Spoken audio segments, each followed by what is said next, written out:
Hi students, welcome to ACE Online.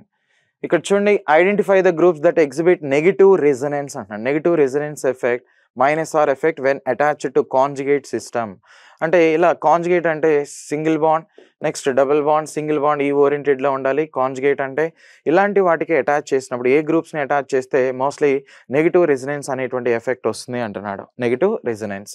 So మీరు ఇక్కడ చూసినట్లయితే ఫార్మైల్ గ్రూప్ అనేటువంటిది ఒకటి ఇచ్చారు.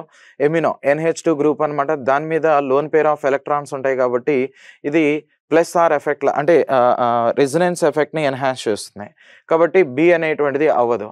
ఆల్కాక్సీ అంటున్నాడు, అంటే OR అనేటువంటిది చెప్తాం. దీని మీద కూడా లోన్ పేర్ ఆఫ్ ఎలక్ట్రాన్స్ ఉంటాయి కాబట్టి సో ఇది ప్లస్ ఆర్ లాగా అంటే రెజొనెన్స్ని ఎన్హాన్స్ చేస్తుంది కాబట్టి సి అనేటువంటిది కూడా అవ్వదు. కానీ చూడండి, సైనైడ్ కానీ నైట్రో గ్రూప్స్ అనేటువంటివి కానీ నెక్స్ట్ ఇక్కడ ఉన్నటువంటి ఫార్మైల్ గ్రూప్స్ అనేటువంటిది ఏదైతే ఉన్నాయో, ఓకే, సో ఫార్మైల్ అనేటువంటి గ్రూప్స్ అనేటువంటిది ఏదైతే ఉన్నాయో ఇవన్నీ కూడా ఏ కేటగిరీ కిందకు వస్తాయి?